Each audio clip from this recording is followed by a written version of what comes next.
So that was kind of the starting point of something real right there. That was the moment I knew that CJ was going to be my guy.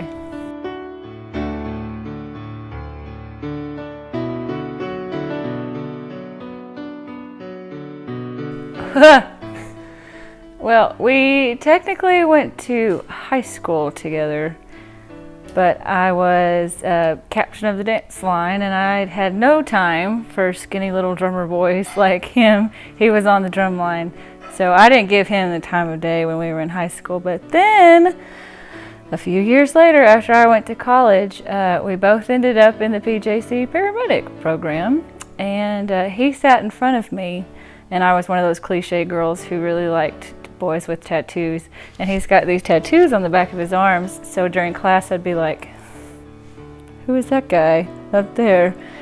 She actually reached out to me first, so first impression I was like, man, this is a cool chick, you know.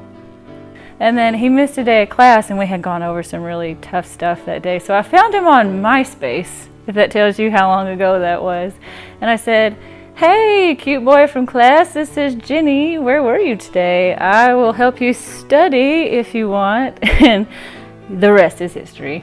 Of course, I mean, she's super pretty, and that was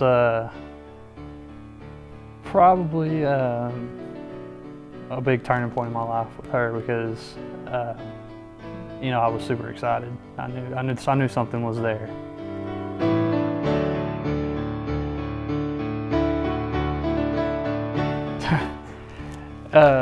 Man, they took her in immediately. I mean, everybody loves her, and that was really what I knew. I knew she was going to be a keeper because, you know, everybody accepted her right away, including my best friends. So, you know, high school friends and people that I've hung on to for a long time, they took her in right away. So I knew that she was going to be the one for me. I believe Mom and Dad were excited to meet him. I waited a little while to introduce them because I wanted to be sure, because CJ's predecessor was not a nice person, and I wanted to be really sure when I introduced him to my family. And they immediately took to him, and it was all great, fine and dandy. Even my friends were like, yay, finally a nice guy. And I was like, yay, finally a nice guy too. And now we're all mutual friends all together like one big happy family.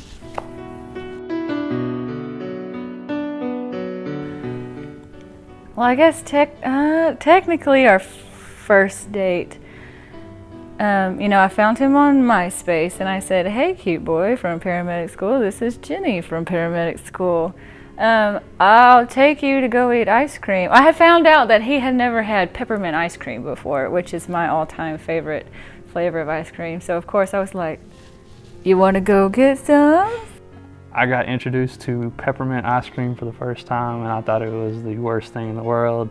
I was afraid to try it. I wouldn't try it. It wasn't until like the second or third date that she actually got me to try it, and peppermint ice cream is the bomb.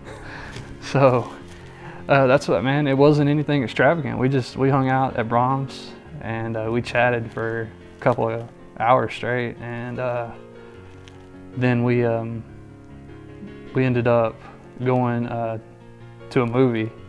I forgot what movie we were supposed to go see, but he ran into an ex, which was not fun, but he got kind of upset, and I didn't want him to be sad because I kind of like this guy. So I said, you know what? We're not going to the movies. Come on, we'll go do something else. So we just drove around Paris, and it was the middle of the night. I don't know where we were going to go, but I ended up telling him about the building next door to the Gibraltar in downtown Paris. I think it's called the Belford Apartments, and you can sneak in. It's abandoned. You're not supposed to. A little trespassing, and we went and we just sat up on the roof and chilled for hours that night. And it's about 5 stories up, so you can see all of downtown Paris, and the stars were out, and it was really romantic. And that was the first time he held my hand. So I'm going to consider that our first date. It was really sweet, and all the lights were shining, and all the stars were shining, and we're sitting in the top of this abandoned building. So yes, perfect. I think it might have been after our little Belford date. And we came back to my house and we were hanging out in my room.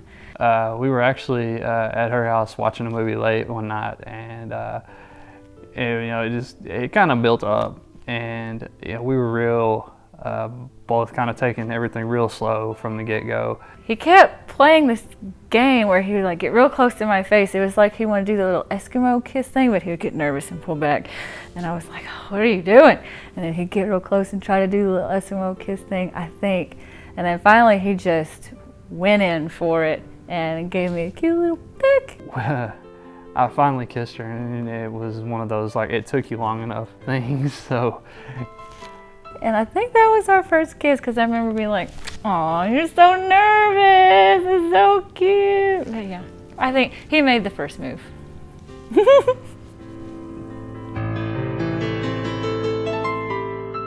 Well, I knew I was really falling for CJ from the first time we went and got peppermint ice cream, but really, oh gosh, you're gonna make me cry. The first time I really knew that CJ was the guy for me, my grandmother had a heart cath done. And while she was getting the procedure done, she ended up coding on the operating table. Her heart stopped, and they had to do CPR, and they found something was wrong, and so she had to go to the ICU. Found out that she needed a pacemaker.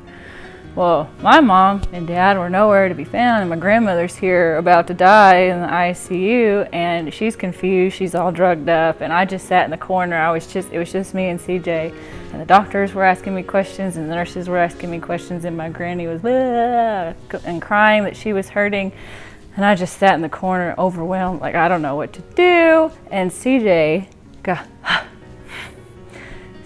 got up and was like, "Hi, Granny, it's CJ.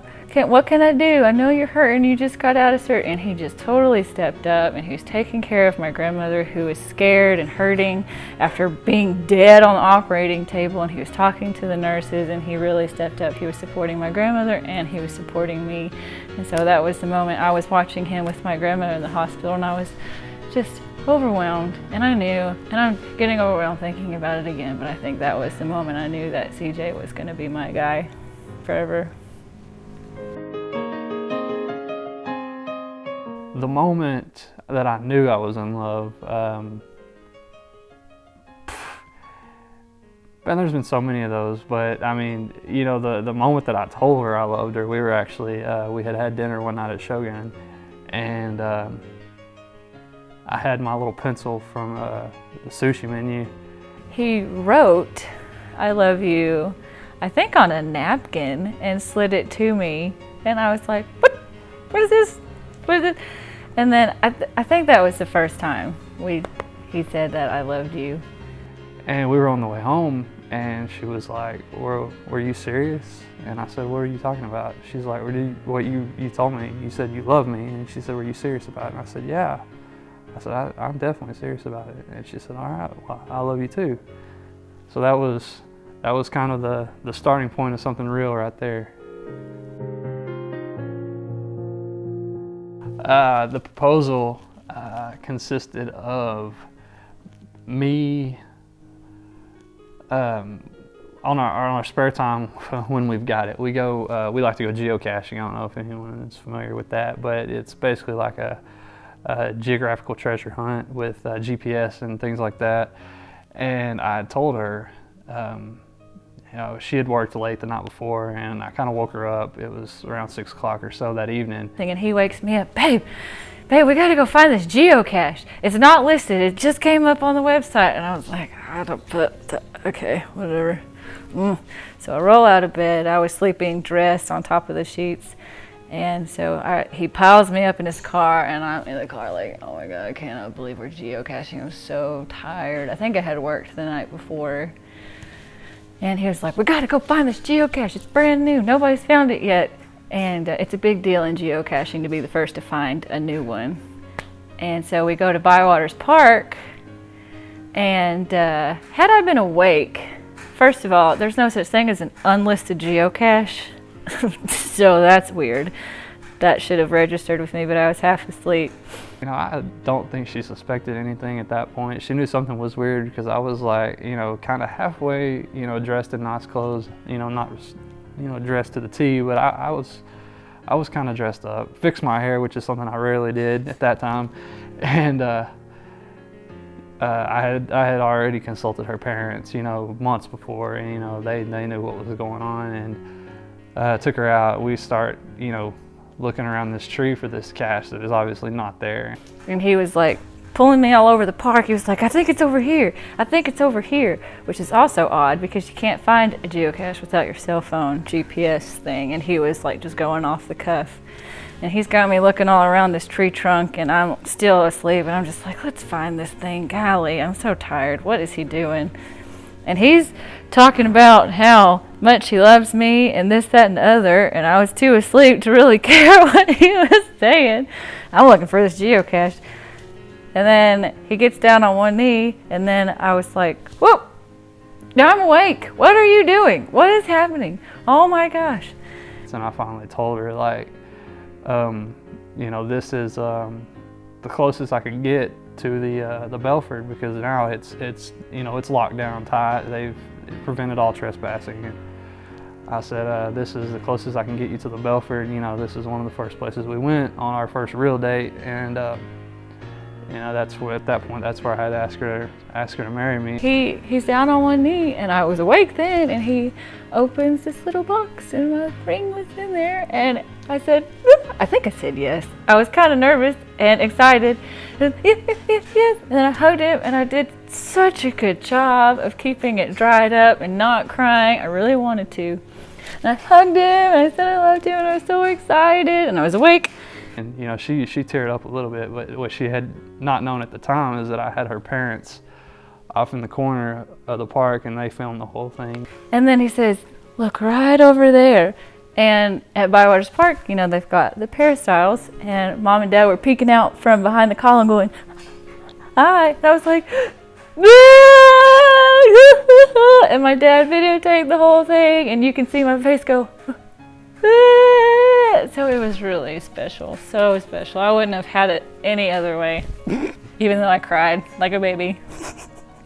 You know, she was obviously ecstatic, and she was bawling, so it was awesome, you know.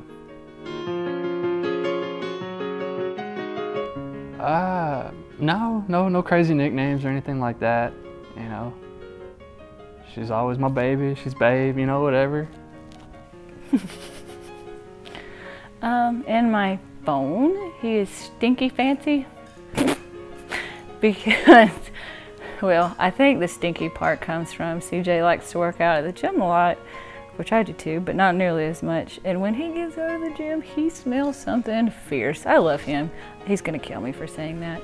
And as soon as we got engaged, fiance, we thought sounded kind of hoity-toity, and I hated saying my fiance, CJ, so we just kind of shortened it to Fancy.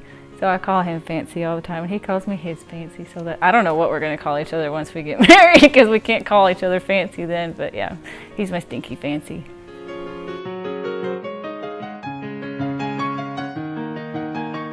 I'm scared to death. Not because I don't want to marry CJ, but you guys can't see it, but here off of camera there is a gigantic pile of decorations that somebody's gonna have to put up.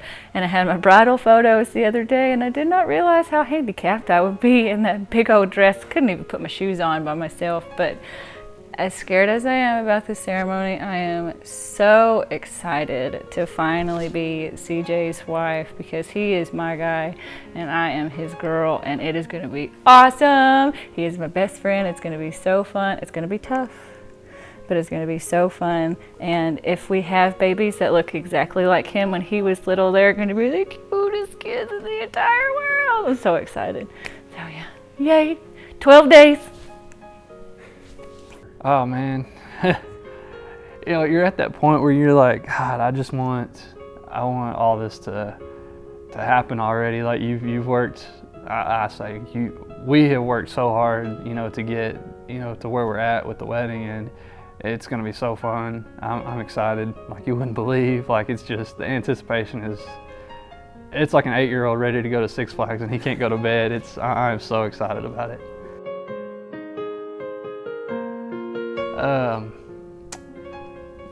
Here we are, babe.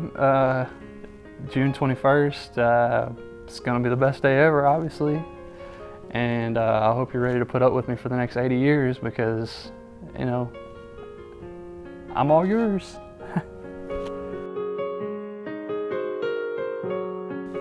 Stinky Fancy. You are my soulmate, and before I met you, you're gonna make me cry. And before I met you, I didn't believe in soulmates. I thought there was multiple people out there that anybody was compatible with. But after meeting you, I know that there is only one person for me on this planet, and it is you. Mostly because nobody else could ever remember where I put my keys as well as you can. But it's also because you're my best friend, and we've grown together, and we've gone through some tough times, and we came out of it on top. And I know that our life together is going to be so fun, and it's going to be so great, and we're going to have the cutest little babies because they're going to look like you. And I love you. Yay!